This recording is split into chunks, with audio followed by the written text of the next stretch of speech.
What's up guys, this is going to be my review for Kengan Omega chapter 179. I hope you guys are doing good.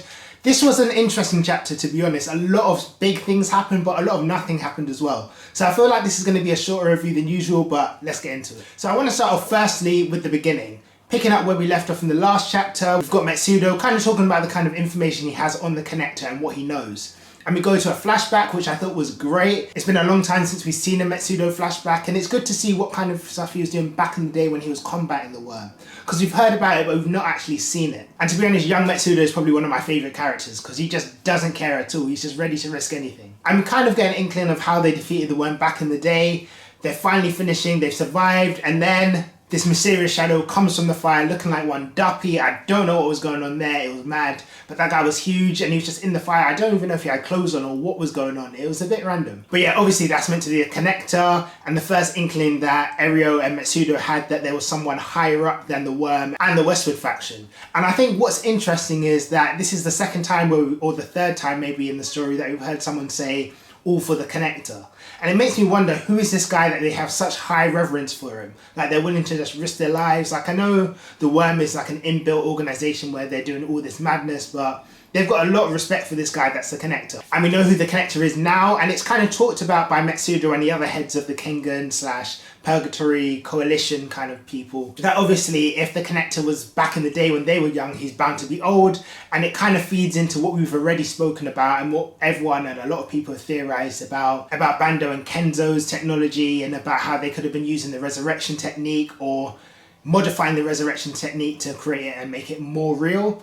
And possibly whoever the connector was back in the day is now in a much younger body, because we know the worm has been involved in cloning as well. Which, to be honest, completely makes sense to me, and I'm happy to go through with that theory. The only thing that I'm not quite sure about is when Nogi says that he wonders whether Oma and Ryuki are clones of this connector. Obviously they haven't seen the connector, so they don't know if he looks similar or not. I'm gonna go with no, for a few reasons. One, I feel like it's going to be a bit too obvious. Like, I don't feel like Sandovich likes to do the obvious. He likes to kind of subvert expectations. Like, the similar thing with when we were trying to work out who the Tiger's vessel is. And a lot of people thought it was going to be Liu Dongcheng because he had the same trousers and the same shoes as in the Tiger's vessel flashback. Then it ended up being the other guy, Fei Wanfang. Yeah, a similar thing could be happening. I feel like they do look kind of similar, but I feel like there's also a lot of obvious differences between the connector that's here now and Ryuki and Oma in terms of like their height.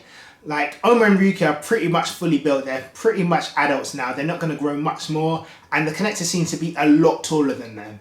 And it's not really something, it could be an issue with the cloning process if that is the case, but I think it's unlikely. I feel like they've perfected the cloning process by now. Another thing is the age difference. If this is a case where the connector's trying to put his mind into a younger body continuously so that he can live theoretically forever, it kind of seems weird that Oma is such a close age to the current connector and Ryuki as well. It seems like the connector would wait until he's much older before he wants to start growing another body. It could be that, like, to be honest, there could be a variety of reasons for this, but that's just one of my theories. Like, it could be that Oma and Ryuki were maybe like prototypes just to show that it could work, because Oma's had a full life. He's in his 30s, I think, now. So it could just be that they were trying it out, but then would not the current connector also be a clone? So would he not also have been a prototype? So yeah, it makes me wonder. Also, we could have had an instance where it's just for having extra organs. We know that that's a thing in the Kengan verse, same with Kiryu Setsuna. That's why he was born, for his dad to have extra organs or spare organ parts. Oma and Ryuki could have been used for the same thing, and maybe they were taken away from the worm, maybe they escaped. We don't know their past enough to theorize on that. I don't know who the connector is. I've got a sneaky suspicion that he's related or connected in some way to Oma's Nico. They do look quite similar, and they've got the same like lines going across their face. Their hairstyle's similar. I could be wrong, like I'm not really going on anything concrete, it's just what I'm assuming. And if that is the case, does that mean that there's a lot we don't know about the original Oma's Nico?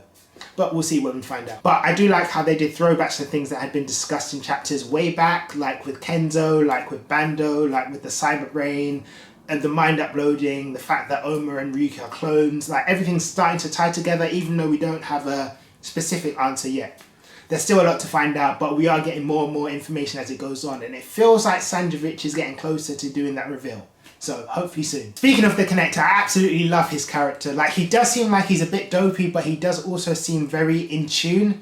especially with things like noticing how people are, noticing how strong people are. Or even, for example, when he was looking at Yamashita and he noticed that even though he looked happy, he could tell somehow from his face that he was worried. Obviously, Yamashita being worried about this fight with Ryuki and Adam and what Ryuki's kind of, the path that Ryuki's going on. And I thought it was interesting that he was the one that sensed that, even though he doesn't really know Yamashita at all, and that speaks to his abilities or his sense of perception. So it shows that he's not just like the average dopey guy. There's a reason why he's the connector. And from what they were saying from the last chapter, the connector seems to be the guy that's above like the Worm and the Wu Clan. And then we've got the second half of the chapter where we have Ryuki versus Adam Dudley. It seems like it's going to be an interesting fight so far, and I'm very excited about what's going to happen in this fight. But we didn't really get that much from the fight. I understand that it's a teaser and we're going to get more in the upcoming chapters, but there wasn't that much to speak about. Obviously, we see Ryuki using the blink technique alongside his own Gao style techniques, and it really shows how much of an effect that Kiryu's had on Ryuki during their training, and it'll be interesting to see how he incorporates that in a similar way to how Kiryu was incorporating the Nico style with his own Koei style. It'll be interesting to see if he's also able to do those combination techniques as well. We don't know how long or how much or how in-depth their training has gone. And it's safe to say that he's probably not going to use all of his arsenal against Adam Dudley. Like, I'm assuming that Ryuki's going to win this match, by the way, because I can see Ryuki and Koga having their fight. Now, I don't think that it's going to be an easy fight. I don't think Adam's going to be a scrub or anything like that. Like, I respect Adam quite a lot, especially because we've seen him training with Koreshi, we've seen him training with Cosmo. We know that he's been putting in the work. We know that he was so strong already, and he was able to get into the Kengan matches off brute strength alone, which is incredible. And we know that he's got his ability where his erector spinae muscles are incredibly strong. So he's kind of able to throw punches from all kind of directions, which makes him a lot more interesting, especially now he's got that technique down. So I'm very excited to see how this fight's going to go. But yeah, that's pretty much all I have to say on this chapter. I thought the chapter was good.